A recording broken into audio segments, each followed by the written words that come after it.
change it, even if you comment something. And even if you dislike the video, YouTube removes dislikes. So as far as I know, everyone agrees with me.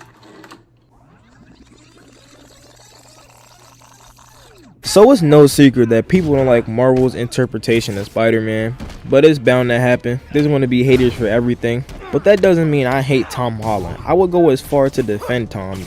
It's not his fault. He's just the face associated with the character. So don't hate Tom for that. He has different roles, different movies. He's not literally Peter Parker. He's an actor. So the reason I don't like Tom Holland's Spider-Man is because the writing sucks. Spider-Man is supposed to be the working class hero, friendly neighborhood Spider-Man. And if you never read the comics, Peter's just a broke high school / college student, depending on which one you're watching, paying his dying aunt's rent after his uncle dies. But in the Marvel interpretations, he never had any money problems. He is literally funded by the richest person in Marvel history, Tony Stark. And when he's not funded by Tony Stark, we don't see if he even had money problems. We see, to quote High Top Films, the spider but not the man. When we do, it's not emotional at all. Like this iconic scene, Peter has given up hope, accepted his fate, and had to rely on sheer willpower to lift up over 1,000 pounds on his own. Now on paper, this sounds amazing. It would be if the whole movie wasn't just Peter fight, Peter funny, Peter gets scolded. But the beginning, the Peter blog is funny, something you'd expect from a high school kid hanging out with Tony Stark. But if they had this in the second movie, and had the first movie him meeting Tony, it would be 100 times better. And they have what they need. The budget of Marvel, the actors, and now all that's missing is the storytelling. Why is that, Marvel? So Far From Home is the worst of the three in my opinion. And here's the plot. You can tell exactly when it starts to get trash. Peter is still grieving over the loss of Tony. He's still adjusting to the events after Endgame, where Tony died.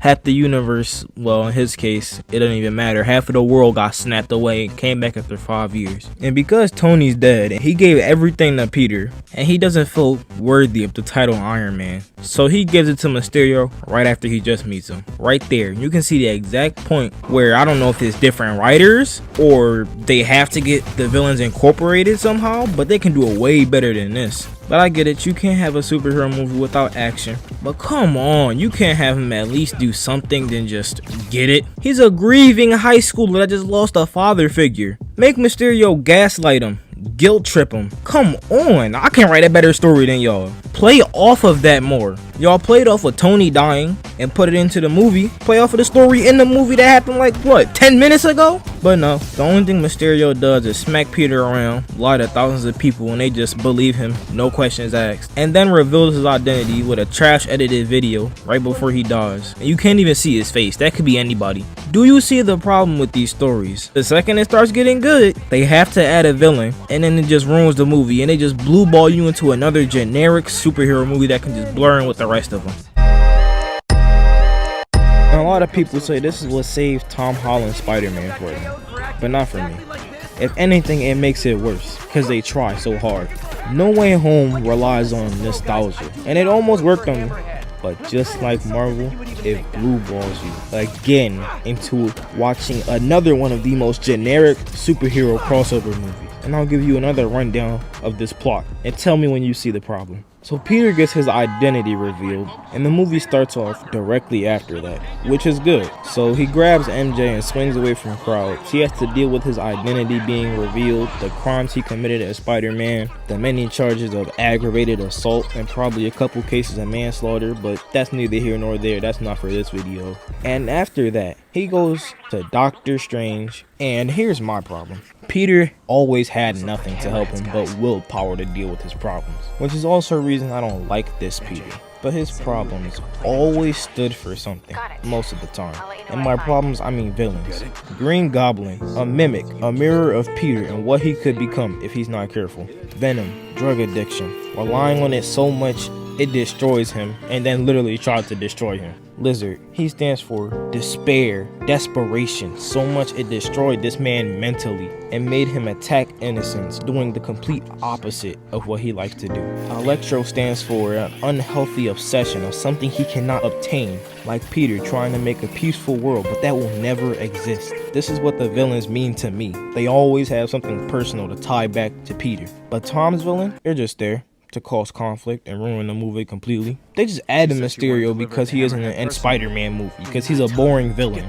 And Vulture, he's barely in the movie besides like the beginning and the end when he gets his ass beat. The villains in No Way Home aren't even his villains.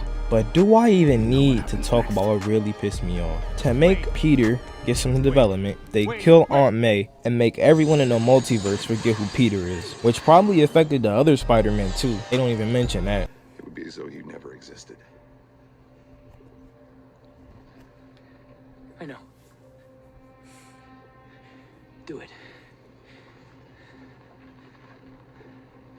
Man, better go and say your goodbyes. You don't have long. And the one thing I like is that they don't just immediately go back on what happened and make Peter, MJ, and Ned be friends again.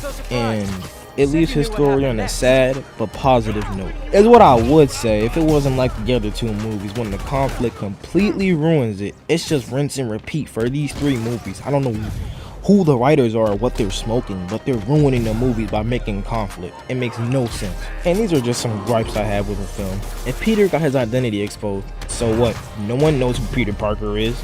He's just a high school nerd. And how do people know where he lived throwing bricks through his windows? Did the government dox him after they found out his identity? And you'd expect he'd give the spell a little more thought, with people throwing bricks through his windows threatening his friends' lives. And it's just stupid to kill Aunt May and give Peter no friends to try to make him humble. That's dumb. It doesn't change anything and it does not save him for me at all.